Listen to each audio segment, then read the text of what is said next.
back to the GameDay Squad Rugby League show. We're going into round 5. Josh, how are you? Mate, I'm good. Great week of footy. How's your squad though? Not great. Is it 2-2? It's 2-2. Let's go.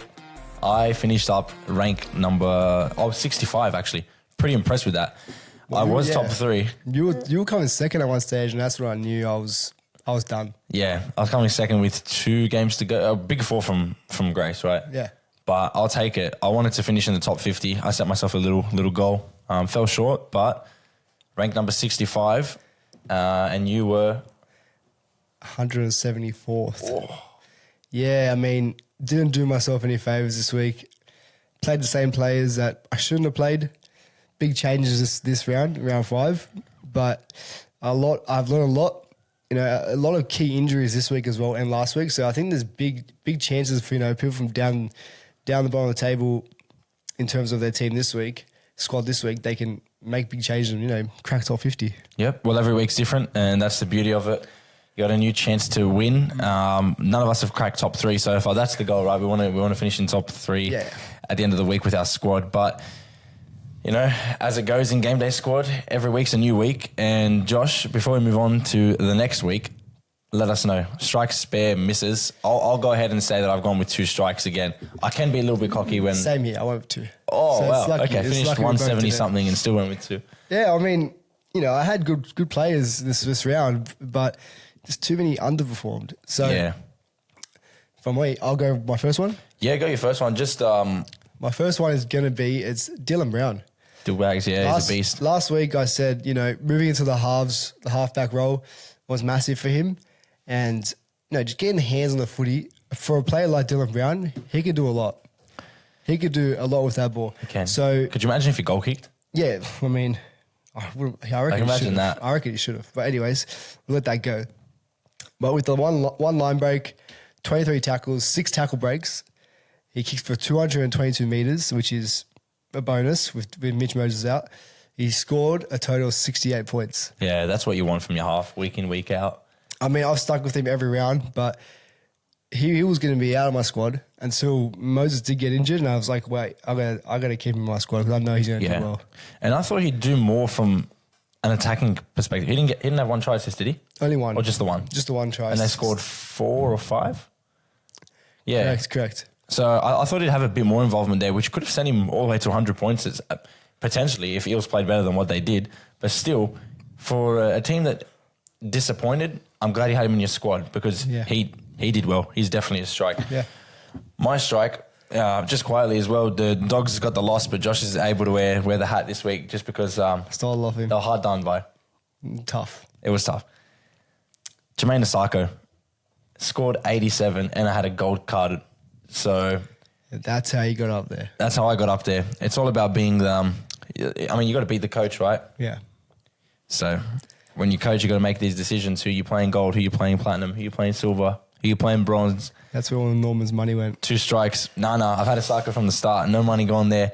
I've got Asako and Nat Butcher, both gold cards, so 87 and 65. Wow. While the 65 doesn't sound too impressive, it was a game where you would have thought Butcher didn't do much, but he's just an absolute workhorse. And when I say he's an absolute workhorse, I don't necessarily mean in attack. It's defense. Yeah. You would know from back in the day, Josh Jackson for you guys. Yeah. I feel like Butcher's sort of like that hard worker where when he makes a run, more often than not, he's going to get that 10-meter hit up. Yeah. But in defense, he's not going to miss a beat. Just pulling up his stats to run you through why he was such a strike for me. Guess how many tackles he made? You're overplaying it, so I'm going to say 45. 65. Are you serious? He made 65 tackles against Penrith and he missed 3. So 65 from 68 is just... Wow. Thank you, Nat. And gold card as well. So they're my 2 strikes. I decided to skip out the spare. I don't feel like there were too many mid players. I did really well all up, obviously, to finish 65th. But then there were a couple who just flopped, and I feel like that's where the gap was. Yeah. What about you? Well, I'll go back to another hit for me, another strike. Sean Johnson, he's done it again. He's just his base stats for me. He got one line break assist, 1 try assist, and the rest just came from just being natural halfback. He just plays a normal game.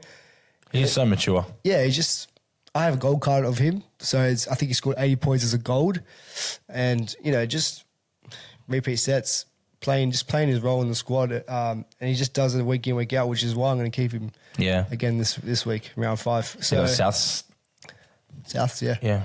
So that honestly, yeah, but like I just can't take him out. He has to stay in the squad. Yeah. So onto my spare.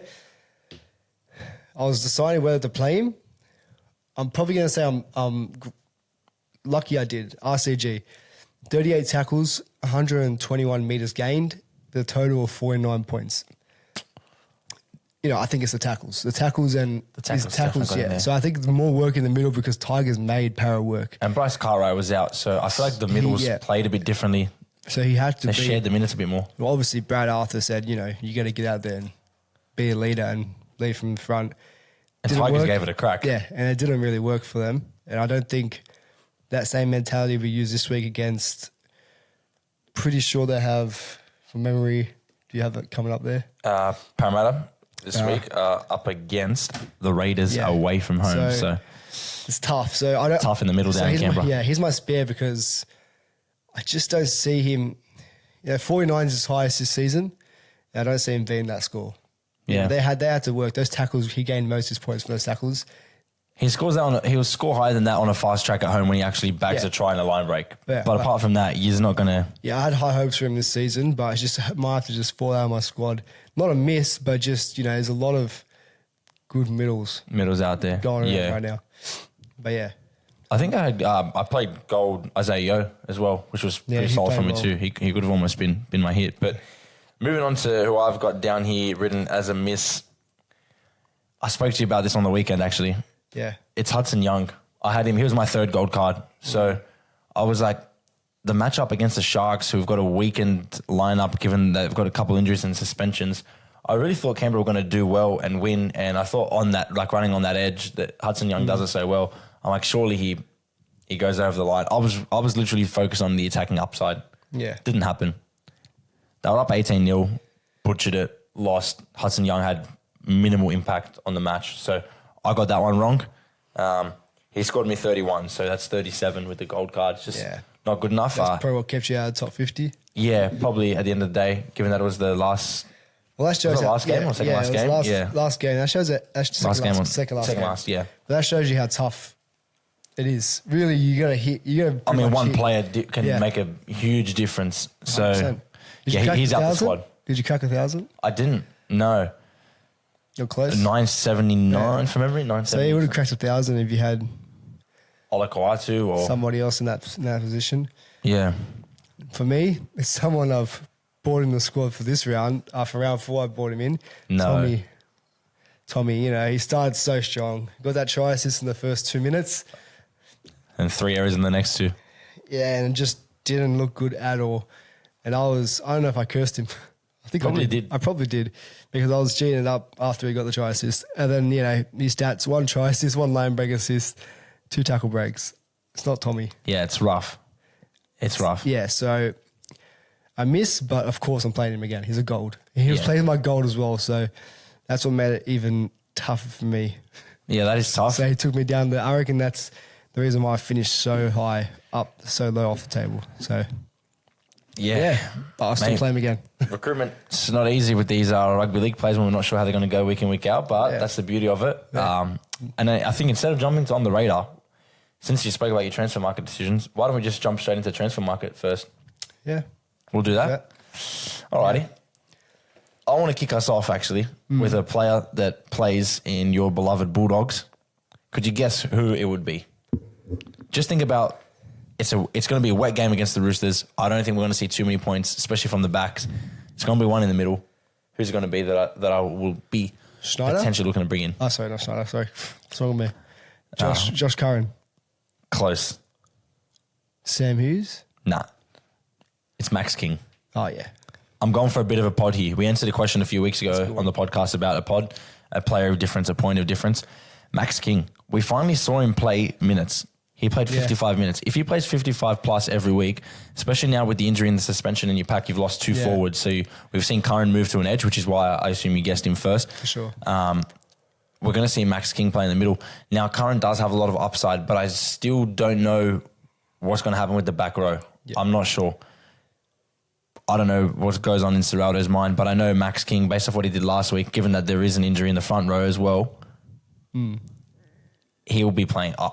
Fingers crossed, he's playing 55, and I know the upside we can get from him.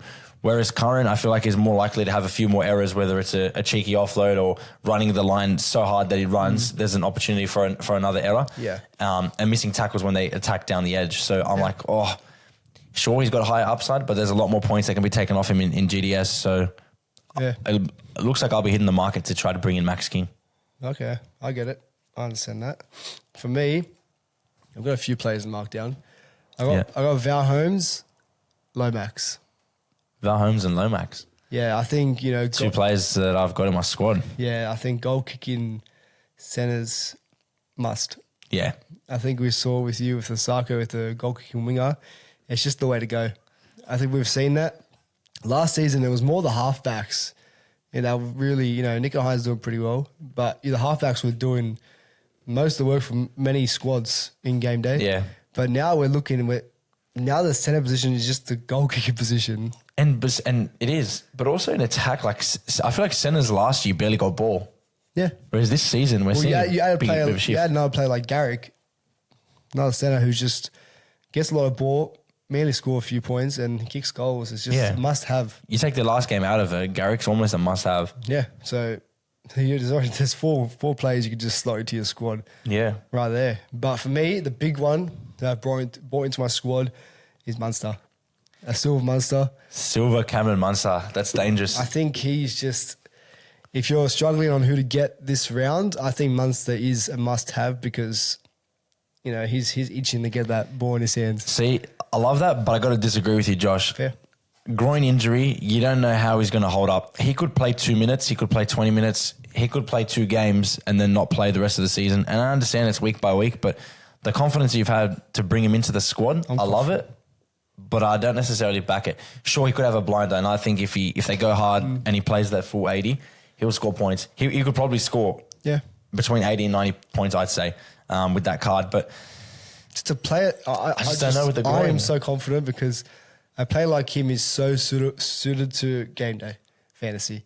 He will run the ball, tackle breaks, offloads, repeat sets. He has it all. It is about, we've been saying this, like GameDay Squad's about the involvement. Like, go play some other fantasy apps if you want to go off like random points here and there. But if you want someone who actually gets involved and you want to pick a squad who's actually genuinely putting in that hard work, you got to play GameDay Squad. And that's something that Munster does do. Yeah. I just wouldn't be so confident with the groin injury. But a person I'm looking to bring in the transfer market, you mentioned being light on middles. I wouldn't say I'm light on middles myself, but it's just about matchups each week. I find that difficult with a few of my players in my squad.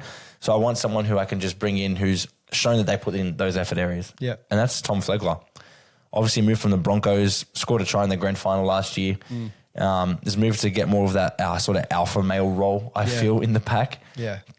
Given that Payne Haas takes that up quite easily. The Blokes played more minutes. He moved to the Dolphins. Bennett's got a lot of confidence in him. They don't have they've got an aging pack. So it's really up to him to get them rolling, I feel.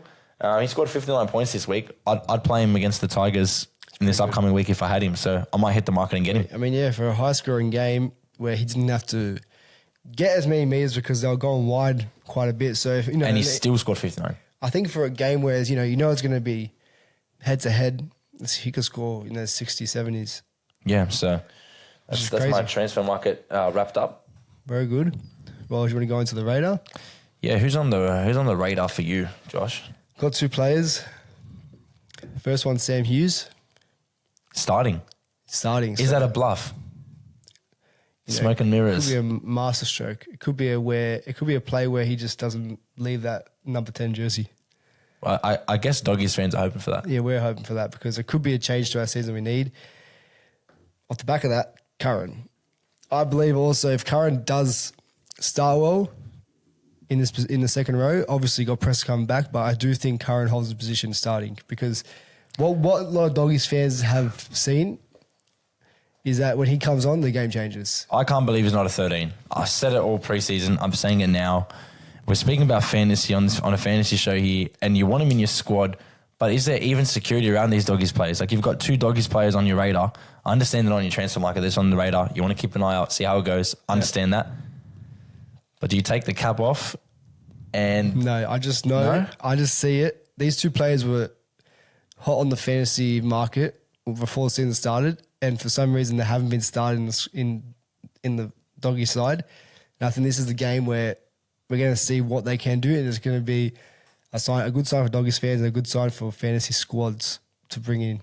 Because, we all know Curran is just damaging, and Sam Hughes in the preseason when he was starting, he was a workhorse. Everyone saw what he could do. So maybe when he's actually involved in the game from the start, he makes a big difference to this doggies team. I'm more concerned around his minutes. Yeah. But yeah, definitely on the radar. Someone I've got on the radar is I actually put two people on. I went a bit different this week. I decided to put two people on the radar who I've got in my overall squad, but don't play week in, week out. Yeah. Not that they have to, but some that you might want to take a look at.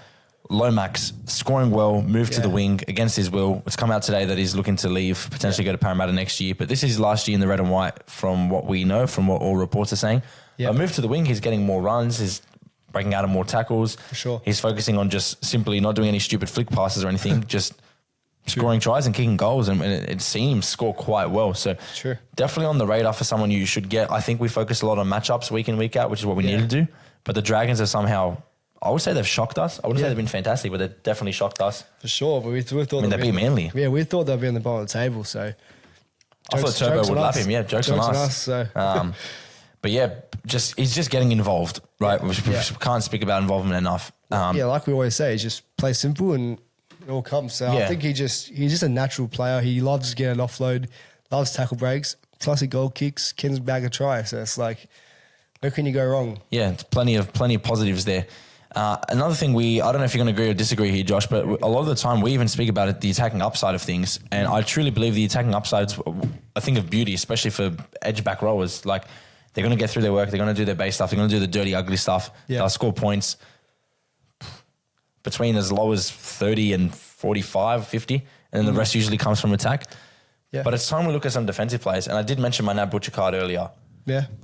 But seriously, if he's going to be, it looks like Robbo wants to lock down Butcher as a starting back row, which he was last season. I feel like he had to fight to earn it back this year, which is good to see. It's brought that fire in his belly, and you've seen it on the field, like making 65 tackles. You're not going to make 65 every week, but Butcher's no stranger to topping the tackling count for us. So if we see that consistent work defensively, then anything attacking is just a bonus. Well, it's funny you say that because, like, you know how we got asked the question, would you rather play, two middles or would you rather play two hookers? Yeah. I've switched mentality to the two hookers because of that defensive acts, because I feel like that's more genuine. Like, you're going to get guaranteed points from tacklers and people who don't miss tackles. So instead of, hoping on a squad to be scoring big points in a certain game, but you could have players where you lock in each and every week, like a Harry Grant, who's going to perform, score a solid 50. Well, Cookie last week, 48 tackles made, 2 missed. Exactly. A player like that. I know against the doggy side didn't perform well, but at the same time, it's just, you just know that they're not relying on attacking points. Yeah. The only upside with the forwards, I feel like, obviously they take more runs, so you get the tackle break offload, of course. Whereas hookers, you don't get that. But if they're getting through the work and they're not missing, because you get penalised quite harshly for a missed tackle. True. But those who don't miss are your strikes. Exactly. Okay? That's how it typically works. So that's who I've got on the radar. But before we get into the stats don't lie, we'll jump into fan questions because we had so many sent in on the DM. Guys, get them through the comment section on YouTube and the Discord as well. We had that at the start, and then some weeks we get, some weeks we don't, and then the other weeks we just get DM. It's like the community gets together and like, hey, let's DM this week. It's quite strange. But 2 questions. First one, who do I play at fullback this week? So I'll pull up the matchups, because we've still, prior to recording this, I think we're still deciding who we're going to play in our squad. Obviously, it's getting more competitive at 2-2 now. Yeah, definitely. But you got Storm, Broncos, Dogs, Roosters, Knights, Dragons, Rabbits, Warriors, Manly, Penrith, Dolphins, Tigers, Cowboys, Titans, Raiders, Eels. So automatically, I'm seeing. Well, Scott Drinkwater. Would you want to? Who are your 2 fullbacks? Well, I'm going Drinkwater and Tedesco. Now I know it's going to be a wet game on Friday. A lot of rain predicted. I just don't see a world where Tedesco doesn't perform against arguably our strongest lineup yet, and Doggies having 2 injuries to their forward pack. I know the pack's still strong, but off the bench, I don't feel like you guys are as strong. So as we slowly beat through the middle, I think Teddy will pop up in the middle instead of wrapping around, and I can see Teddy and Drinkwater being the top 2 scoring fullbacks. Fair enough. Drinkwater has to return off a rough week last week. You know, a lot of errors So under the many high errors. ball. Cost him a few points. I feel like he would have been the highest scoring player if he just... He really should have been. Him and Turbo should have been the highest scoring players. Yeah, but they're just, unpredictable. That's what makes it so hard, GameDay Squad.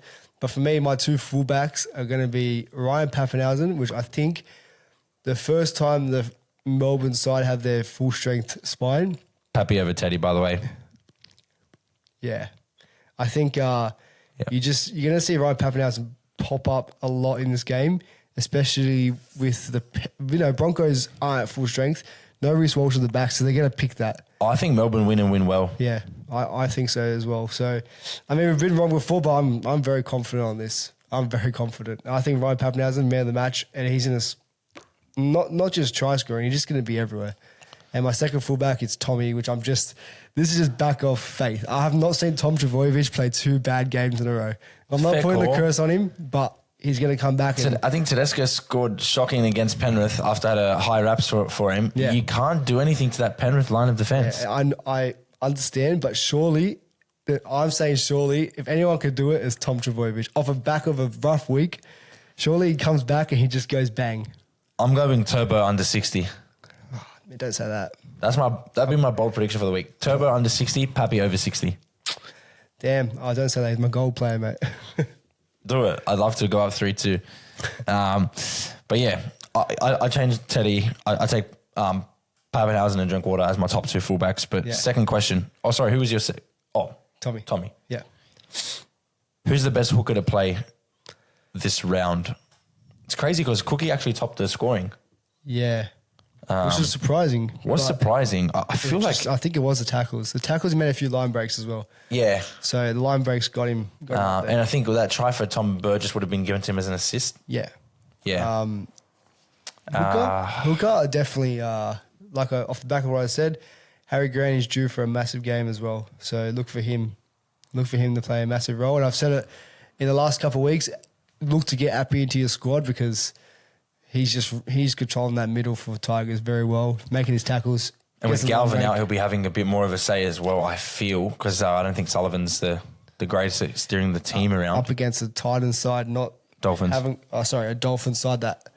Oh, Dolphins doing well. I thought they were versus Titans. They're doing well, but there's nothing exceptional. Like, I feel that versus a crazy good opponent. As you said, their middle is aging. So besides Marshall King in that middle, you got Kafusi, who's a hard hitter, but Appy's smart player, to work around that middle and tire them out. Yeah. So look for him to even bag a try. I'm going Cookie and Appy probably. I'll be playing Brandon Smith again. I've been playing him most weeks, doing a decent job for me. Just Damien Cook. We've got him up against Wade Egan. Yeah. I think it's a real battle there because they're 2 fantastic hookers. Cookie plays 80 and the Warriors pack is huge. Yes, if he's making tackles all day and then has the attacking upside that he did against Bulldogs, I'm not saying he's going to top score again. The only worry I have with that is that his missed tackles come up. His missed tackles do come up. Just because of the big pack. He's just going to bounce. He's just going to bounce off big plays like Adolf Mill Blake and players that like Toolbox Check who has a hard step. Sean Johnson in the middle. They'll rip through the middle. CNK back. It's just like, can you rely on a Rabbitohs player this week? I get that. I'm not saying relying on a Rabbitohs player, but with all that coming through, they thrive off involvement. Yeah. So, if he misses a couple too many tackles, there goes everything that he does good. It all goes down the drain. So I get that, but the conditions aren't looking too good. So I don't feel like we'd see that. Yeah.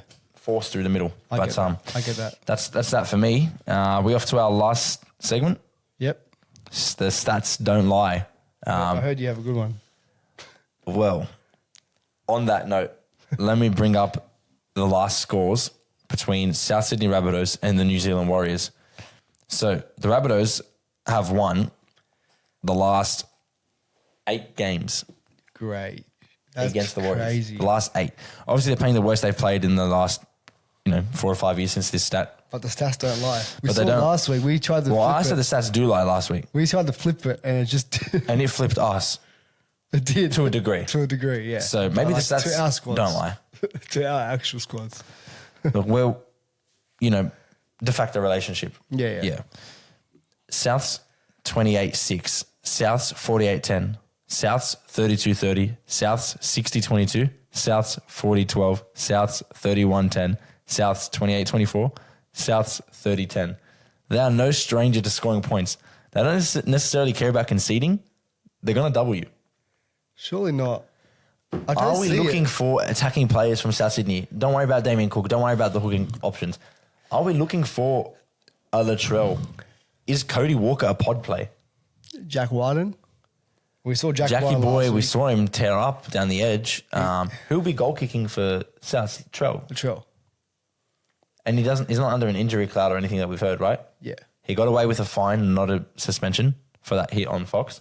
Ridiculous. But anyways, we'll let that go. But he plays on. Is Latrell a fullback who we didn't mention in the earlier question that should be on your radar? That's something to think about. Well, that stat does bring it up as a... I can't believe that still. That last 8 games and also... Especially the Wires have been all right the last couple of seasons. Scoring that many points in 8 games combined is ridiculous. I mean, if you just look at the last... It's about over 300 points. Look at the last 5 games they've played. It's over 200 easy.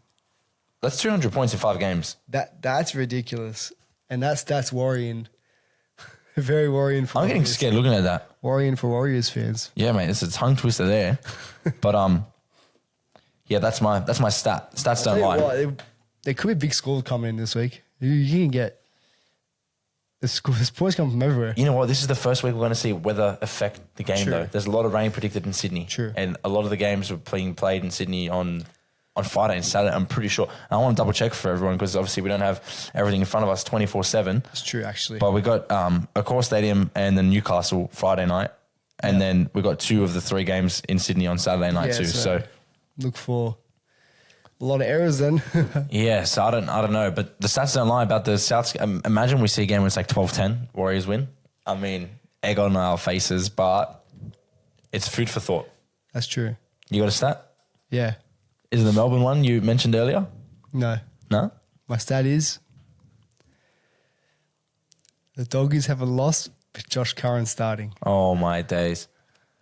This bloke's just trying to target me in every way possible. He's gone down this week. He's like 100 spots behind me. Listen to me, bro. And then Josh Curran starts for the first time. Josh Curran hasn't lost when starting for the Bulldogs, and Tedesco has lost when starting for the Roosters. That's awful.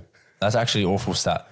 Stats don't lie. I petition to get Josh off the show, mate. Stats don't lie. That's ridiculous. Who made the segment? We should put a wager on just for our clubs versing each other this week. Let's do it. You confident? Yeah. That's not confident at all. But yeah, my prediction for the week, I'll suss it out after the show and see what we can come up with. But my prediction: Tommy Turbo under 60 points, Ryan Pappenhausen over 60 points. That's crazy. I'm gonna say the Hookers steal the show this round. Again, But that could be taken in many different ways, Josh. No, that's just your mind. But I'm gonna say 2 Hookers top the round. We got Damien Cook this round, who scored the highest. Yep. So I'm going to say 2 number 9s top the round. Wait, 1 and 2? 1 and 2. Is that a big prediction? I reckon that's a bold prediction. That's bold as. I like it. You don't want to say 2 in the top 3? You don't want to give yourself room? No breathing room? I'm gonna call them as well. No. And I'm going to call them. It's going to be Harry Grant and Happy Coruscant. That's bold from Josh. I like it. He's also confident that the Dogs will get the win over the Roosters, so we'll see how that goes. Our boys up against each other, but best of luck with your squads. Please let your questions free flow. Comment section, DM, Discord. We're going to have a squad reveal next week for sure.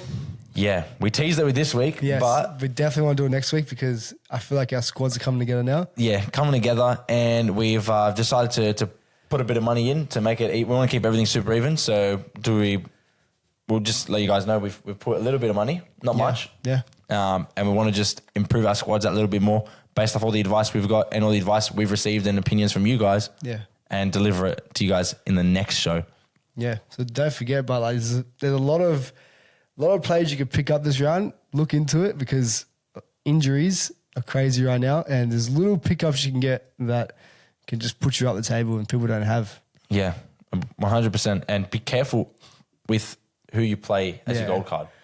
Very. They take up a lot of room in the salary cap. Like it's true. We're not all like the Roosters where we can, move around. There's no movement. I've messaged the guys from GameDay Squad asking for a bit of movement. It doesn't exist. So, best of luck, everyone. Enjoy your footy. Like, subscribe, comment, and catch us at SportsShed TV as well. See ya.